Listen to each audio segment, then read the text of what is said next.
Estás en Comunicarte, donde la palabra respira. Porque hablar también es crear. Y ya estamos de regreso y siempre para mí es un tremendo placer encontrarme con la fabulosa Bárbara Negrón, además porque yo la admiro tanto, nos conocemos hace chorromil años. La Bárbara me conoció cuando estaba en pregrado. Sí, de veras. Nas tu tesis en cultura, Sí, ¿no? po, que tenía un aquello, que cuando tenía yo era funcionaria. Cuando tú eres funcionaria, estamos Linda hablando, época. gente, estamos hablando del 2000, 2001, por ahí. ¿Perdón? Y claro, yo gané a tu tesis en cultura y en esa Era de muy pregrado. joven de funcionaria. Sí, 12 súper, años. súper sí.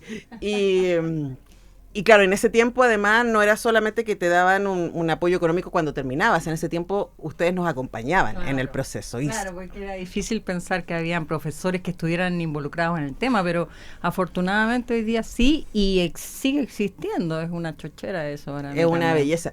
Y bueno, hay un resultado que es un libro que se llama Luz, Cámara, Transición, así que también la Bárbara Negrón es responsable parte de ese trabajo. Qué lindo, qué lindo. Oye, Bárbara, hay hartas cosas que hablar, ¿ah? Harto tema. Partamos, Sí, partamos por la cuenta pública. por la cuenta pública. ¿Qué se dijo, qué no se dijo? Sí. Bueno, es bien interesante la cuenta pública porque tú sabes que nosotros como observatorio siempre estamos mirando la cuenta pública, po. primero para informar exactamente qué se dijo y porque la cuenta pública es una forma de anuncio presidencial, de compromiso presidencial. De hecho, cada cosa que un presidente dice en materia cultural la registramos como parte de los compromisos presidenciales.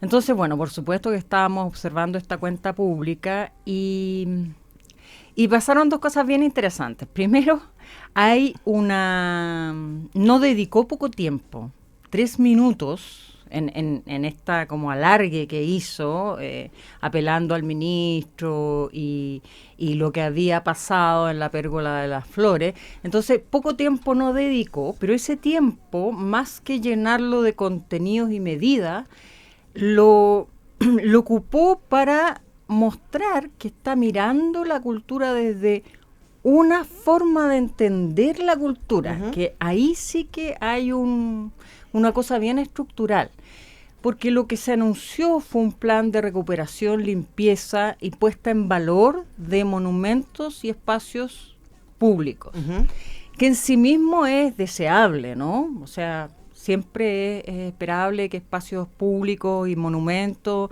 estén en las mejores condiciones y sobre todo puesta en valor. Quizá la palabra limpieza le da una connotación un tanto como de aseo y ornato. Claro, higiénica. Exacto, pero incluso por eso, por la palabra limpieza y por cómo lo relató, el relato que hizo de esa medida, lo puso en una noción de cultura más cercana a la idea de costumbre, que no es que esté incorrecta, porque es una de las nociones que existen, pero me recuerda a este letrerito que hemos visto en algunas partes, que es como demuestre su cultura, no bote la basura. Claro.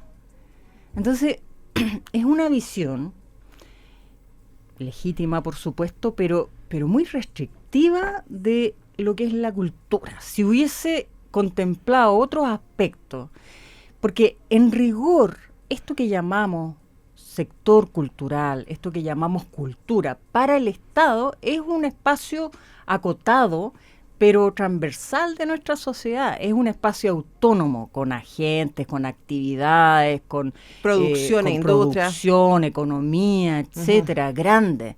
Entonces, con eso, como que lo dejó fuera todo este espacio. Ahora, por supuesto, un presidente no se puede referir a todos los aspectos que hace la cultura, pero generalmente se toman las cosas más centrales. En patrimonio, que uno podría decir esto cabe en el ámbito del patrimonio, pero no nombró la ley de patrimonio cultural, que es una ley que habían anunciado que se iban a hacer cargo y que es más radical, es más relevante para el patrimonio que un plan de este tipo. Esta medida es como un desdén, digamos, muy básico, porque es como si yo te preguntara, bueno, ¿cuáles son tus sueños para 4 años? Tener la casa limpia. Tener la casa limpia, claro. Yo diría que ¿es importante? Claro, es importante tener la casa limpia. Pero eso es Pero esos son tus sueños. No, y además eso es lo que ya está pasando, ¿no? Estoy pensando en términos de el financiamiento que tiene el Servicio del Patrimonio, ¿cierto? Con toda la red de museos, donde hoy día sí eso está funcionando. Yo creo que, mira, no, hay aspectos que en la ley, el monumento nacional, Ese es el la monumento lógica. nacional, ¿quién lo mantiene? La ley dice que lo mantienen los municipios. En la práctica eso no pasa, sobre todo en los municipios con menos recursos, porque no hay recursos para eso. Entonces, claro, el presidente apeló a el patrimonio mundial que es Valparaíso, ¿no? Y efectivamente hay espacios y calles que están lejos de verse bien. No es que no sea un problema real, es un problema real y es esperable. Yo no sé qué instrumento tiene el ministerio para llevar a cabo un plan como ese. Uh-huh. ¿Dónde va a sacar su unidad de aseo para hacer el plan? Pero claro, este cambio de eje es un tema que hay que mirar, porque aquí no solamente hay una medida cuando podrían haber habido 3 o 5, sino que hay una forma de entender la cultura bastante distinta, sí, bastante simplista, esa es la palabra, podríamos decir pobre incluso. ¿Sabéis qué me pasa a mí y que me preocupa a propósito del altercado que hubo a ver, gente, no fue más complicado que, no sé si ustedes vieron el video, la gente que estaba ahí, hubo una función de la Pérgola de las Flores en Seina, la semana pasada. Claro. En el contexto del Día del Patrimonio y que en homenaje a Héctor Noguera. Esto es súper importante, en homenaje a Héctor Noguera en Seina. Y cuando entró el ministro hubo abucheos de parte del público. Y el ministro después en una entrevista en Radio Universo consideró que eso había sido una encerrona organizada por Amparo Noguera. Así de heavy la acusación. Sí. Decir que, bueno, ayer sacaron una declaración el equipo y el elenco de la Pérgola de las Flores que era el homenaje porque esta es la versión que hizo Héctor Noguera para la Pérgola de las Flores. 2019, entiendo, ¿no? Sí, que se hizo con coproducción con GAM. Yo la vi en ese entonces, es preciosa. Y además, también, otra cosa que dijo el ministro es que se había intervenido la obra para poner, no lo dijo exactamente, pero para poner la lógica del panfleto contra, o sea, básicamente que la obra es así. Claro, desde que se hizo. Ahora, igual a mí me preocupa que un ministro de Cultura no conozca la Pérgola de las Flores. O sea, en serio, no... Sí, yo creo que todo el episodio fue muy triste. Por supuesto, yo no creo que sea esperable que pasen estas cosas en todo su sentido, pero la salida creo que fue peor. Sí. La salida fue peor. Sí, yo creo que estamos en un momento muy tenso, esto refleja la tensión, pero claro, la salida y las explicaciones de por qué esto pasaba también me parecen muy graves. Es que además es grave apuntar, decir, Amparo Noguera no tenía nada que ver con la producción, nada que ver con la producción. Estaba ahí porque era un homenaje a su papá. Claro, o sea, como ni más ni menos. Hay otra hija de Héctor Noguera que sí, que es parte de la producción. Claro. Estoy buscando acá.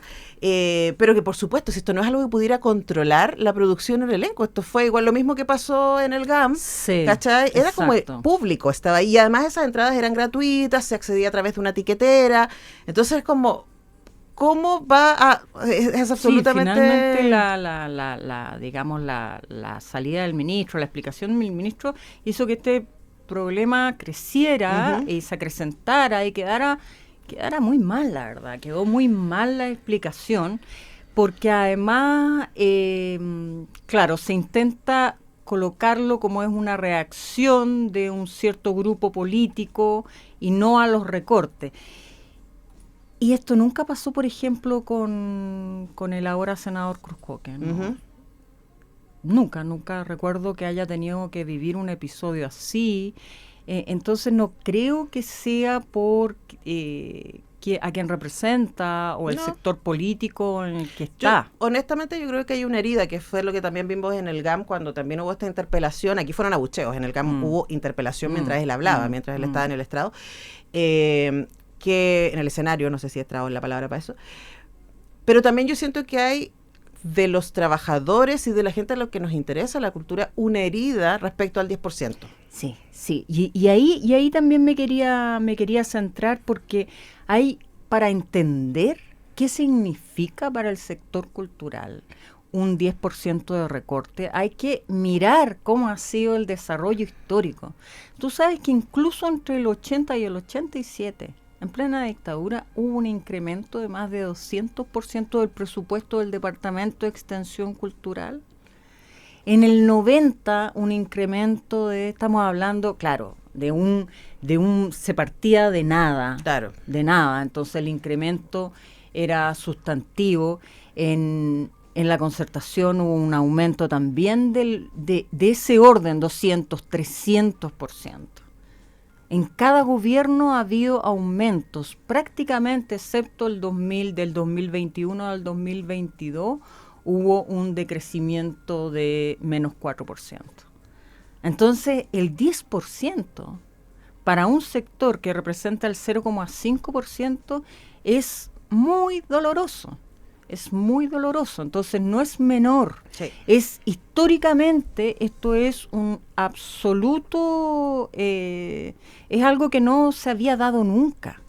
Esta es la excepción a la regla. Todos los gobiernos, la mayoría de los gobiernos, esa excepción que te digo, veníamos saliendo de la pandemia. O sea, uno podría entenderla en ese sentido.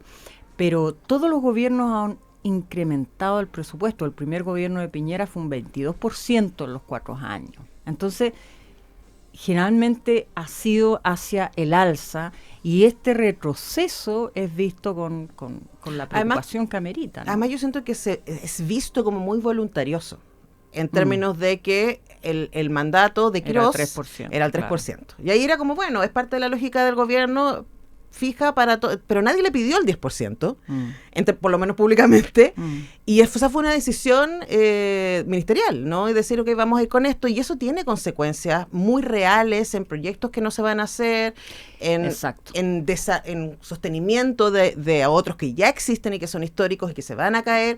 De verdad tiene una bajada. Claro, y sobre todo porque además no es parejo, no es uniforme, sino que hace desaparecer ciertas cosas como el programa de infraestructura. El programa de infraestructura era un programa, ya lo hemos dicho acá, un programa importante, por supuesto, como es infraestructura caro, y que hoy día significa que no va a la convocatoria más y hay proyectos que van a quedar en diseño. No sabemos si va a continuar, si va a ser un pequeño alto o va a significar que todo un programa desaparece. O sea, el hecho que programas completos desaparecen no es lo mismo que tú bajaste 10% uniforme. Entonces, bueno, yo creo que en relación a la cuenta pública seguimos con pocas luces respecto de qué es lo que proyecta. Bueno, no, con más luces respecto de cómo miran la cultura, pero pocas luces respecto de las acciones. Sin embargo, ahí creo que es interesante mirar lo que pasó con seguridad. Por supuesto que cultura nunca estuvo entre los ejes del gobierno del presidente Kast, pero en seguridad sucedió que tras todo este reclamo porque no hay plan, finalmente el nuevo ministro Arrau dice, vamos a continuar con el plan que existía. Uh-huh. Y pensándolo desde esa perspectiva, en realidad en cultura tenemos ciertas ventajas ahí. Por ley hay una estrategia quinquenal que ya está hecha, que está redactada, publicada, hay estrategias regionales, hay políticas sectoriales de todos los sectores, de todas las disciplinas, de todos los ámbitos. Entonces, también uno podría decir, bueno, puede ser un buen ejemplo el del ministro Arrau y que el ministro apele a todas las estrategias y planes que existen y que le den continuidad a eso. Es lo que uno esperaría, pero podría ser bueno, ¿no? Yo creo que parte, insisto, del resentimiento que hay es, primero, hablar desde una ignorancia importante, no solamente de cómo funciona la institución cultural, sino también de cosas básicas de cultura como la Pérgola de las Flores. Yo creo que hay una cosa ahí que también es dolorosa, porque da mucho miedo para los trabajadores de la cultura, me imagino, ¿no? Esta cosa de decir, chuta, ¿en manos de quién estamos? ¿No? Yo creo que hay algo que es muy, en términos de subjetividad, sensible respecto a qué fuerte, ¿no? Es fuerte, sí. Y además son muchas malas noticias. No hemos tenido ninguna buena noticia. O sea, es el recorte, es que el GAM no se va a hacer. Y ojo, estábamos recordando el otro día que en el mismo sector no solo tenemos el GAM, que esta segunda etapa que no se va a hacer, sino que también el centro, el Centro Cultural Arte Alameda, que también queda como un sitio vacío, herioso. ¿Sí? Entonces, son muchas malas noticias y que hemos tenido como contraparte, como buenas noticias son... No, y además sumo a eso, yo creo que va a estar absolutamente detenido. No se ha dicho nada al respecto de Cineteca. Exacto. ¿Cachai? Que Cineteca, el gobierno anterior terminó anunciando que se iba a lanzar el concurso para el proyecto, que ya estaba el terreno, etcétera, y también ese un sueño que quedó ahí como tic, a pesar de que fue un anuncio gubernamental, ¿no? Estatal, o sea, es como el Estado se compromete con su Cineteca Nacional. Y entonces, claro, yo creo que hay una sensación, como tú dices, hay mucho malestar. Exacto. Sí, y no creo que sea por la posición política del gobierno, porque si no hubiese sido la tónica durante todos los gobiernos anteriores. No. De hecho, en el único momento en que hubo, digamos, una demostración masiva de malestar con un nombramiento fue el caso de Mauricio Rojas, pero fue por un hecho muy específico, que fue haberse manifestado en contra del Museo de la Memoria. Claro. Pero no ha sido la tónica para el resto de los ministros de derecha, entonces no, yo creo que obedece a razones bien puntuales, un temor y un malestar, porque han habido pésimas noticias. Entonces, bueno, es esperable que empiecen a haber mejores noticias si es necesario para todos y queda mucho tiempo aún. Sí, Bárbara, pero además hoy día escuché una entrevista a Jaime Baza y dijo algo que a mí me pareció interesante, como mirada, ¿no?, respecto a lo que está pasando, y es que pensaba, y al mismo tiempo el Día de los Patrimonios, ¿cachai? Que fue una vez más un tremendo éxito, ¿no? Nosotros estuvimos ahí cubriendo desde La Furia, 66.000 personas pasaron por la estación Mapocho. La cantidad de participación, entonces uno dice que hay un argumento de que a las personas sí les interesa la cultura, de que cuando hay una invitación estatal organizada, ¿cierto?, en coordinación con privados para desarrollar un acceso cultural consistente, la gente reacciona. Entonces estaba pensando en el argumento, porque Baza decía esta mañana en la entrevista que una de las cosas más difíciles de estar en el Parlamento hoy día era que se enfrentaban a un gobierno que no escuchaba razones, que era más bien, estaba parado desde el dogma, y que aunque tú le trajeras todos los antecedentes para decir, mira, es que las cosas no son así, aquí están las pruebas, aquí están los estudios, que instalado desde el dogma. Y yo creo que en términos de cultura hay miedo a la mirada que tiene y además también un prejuicio, porque el mundo de la cultura es súper diverso, tú lo sabes mejor que yo. Sí, y también y hemos escuchado demasiadas cosas desde el prejuicio, sí, ¿no? Es que y uno de los prejuicios, que no es que no tenga aspectos que pueden ser reales, pero este prejuicio que está capturado, porque que la institucionalidad esté capturado por un sector, no lo creo para nada.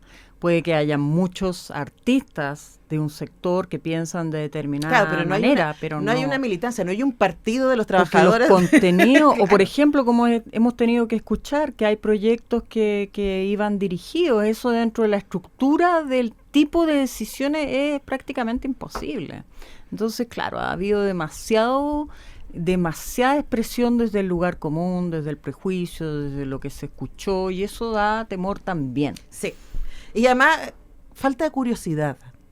Porque por último es como ya, me pusieron de ministro o acepté ser ministro en un área que no es la mía, pero investigo, curioseo, pregunto, ¿no? Entonces también hay esta cosa de quedarse en el prejuicio.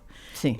Y de nuevo, no ir a los antecedentes, no acercarse a ustedes para decir, a ver, explíqueme cómo funciona esta cuestión, ¿no? Claro. Nosotros estaríamos encantados, ¿no? Claro. O la gente que está organizada desde las economías naranja, Aurora, el proyecto de la USACH. Porque de todas maneras tiene buenos equipos, digamos, no hay, o sea, los subsecretarios son personas que conocen del tema, hay otras personas nombradas que también conocen mucho del tema.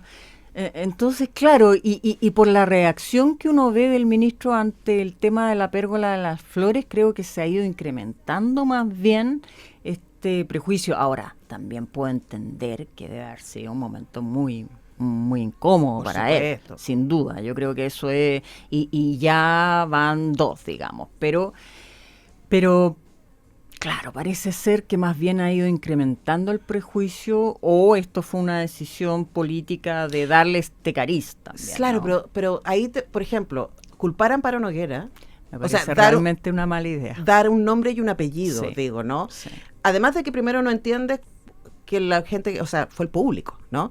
Segundo, no conoces la obra, eso ya es como de otro lado. Pero es como dar con tanta certeza. A mí esa cuestión me parece muy inquietante. Que una No, autoridad claro. como acuse a alguien tan directamente Sí. sin investigar primero. A ver, Sí. espérate, dame los Sí. créditos de la obra, ¿no? No, o sea, asumiendo que es una capacidad de organización, pero increíble el sector, no sé. Muy Bueno, pero a lo que voy es eso, también a ese temor de pensar que los artistas tienen control sobre la ciudadanía. Claro, ojalá fuese así. O sea, si fuese así, claramente Si fuese no, así, no estaríamos en esta situación. No, créanlo que no. Pero no es así, entonces, claro, la reacción fue, yo creo que mucho peor. No, y políticamente Mucho es muy peor. torpe.